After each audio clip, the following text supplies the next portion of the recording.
ஒரு பெரிய காடு. அங்கே எல்லாம் வேகமாக நடக்கும் உலகம். ஆனால் அந்த உலகத்தில் ஒரு சிறிய ஆமை மட்டும் மெதுவாக, மிகவும் மெதுவாக வாழ்ந்து கொண்டிருந்தது. ஒரு நாள் அது நினைத்தது, நான் இப்படித்தான் எப்போதும் பின்னால்தான் இருக்க வேண்டுமா?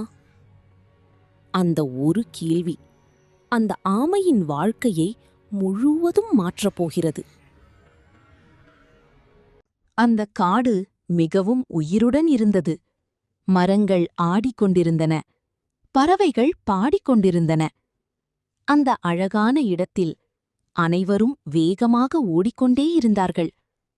ஆனால் அந்த ஆமை மட்டும் ஒரு அடியைக் கூட மெதுவாக எடுத்துக்கொண்டே இருந்தது. அதை யாரும் கவனிக்கவில்லை. அது எப்போதும் பின்னால்தான் இருந்தது. அதை பார்த்த குட்டியின் மனதில் ஒரு சின்ன சோக உணர்வு எழுந்தது. காடு முழுவதும் வேகமே முக்கியம் என்ற உணர்வு பரவியது. வேகமாக ஓடும் மிருகங்கள் முன்னே சென்று கொண்டிருந்தன. ஆமை மட்டும் அதே இடத்தில் இருப்பது போல தோன்றியது. அது முயற்சி செய்தது, ஆனால் அதன் வேகம் மாறவில்லை. அந்த நாள் அது தனது மெதுவை உணர்ந்தது. அது முதன்முறையாக தன்னைத்தான் சந்தேகப்படத் தொடங்கியது.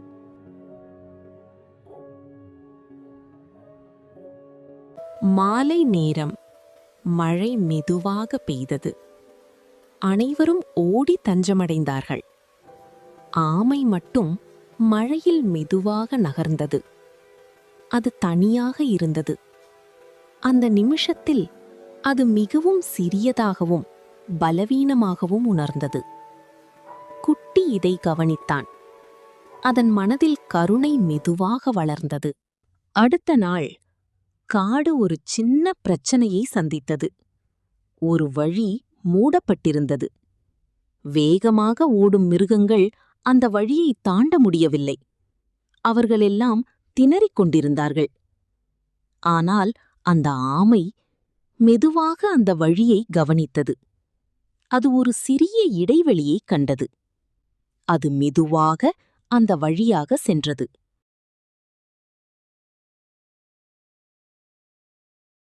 அந்த மெதுவான நடை இந்த முறை ஒரு பலமாக மாறியது. அது கவனமாக பார்த்தது. அவசரமில்லாமல் முன்னேறியது. அதன் மெதுவான தன்மை அதை சரியான வழியில் கொண்டு சென்றது. மற்றவர்கள் முடியாததை அது செய்து முடித்தது. அந்த நிமிஷத்தில் அது தன்னுடைய மதிப்பை உணரத் தொடங்கியது. காடு மீண்டும் அமைதியாகியது. ஆமை முன்போல் சோகமாக இல்லை. அது இன்னும் மெதுவாகத்தான் நடந்தது. ஆனால் இப்போது அது தன்னம்பிக்கையுடன் நடந்தது. குட்டி இதை பார்த்து ஒரு பெரிய பாடத்தை உள்ளத்தில் வைத்துக் கொண்டான். இரவு வந்தது. வானத்தில் நட்சத்திரங்கள் மின்னின. பாட்டியின் மென்மையான குரல் போல ஒரு உண்மை மெதுவாக வெளிப்பட்டது. வேகமெல்லாம் இல்லை. சில நேரங்களில் மெதுவாக இருப்பதுதான் உன்னை சரியான இடத்துக்கு கொண்டு செல்லும்.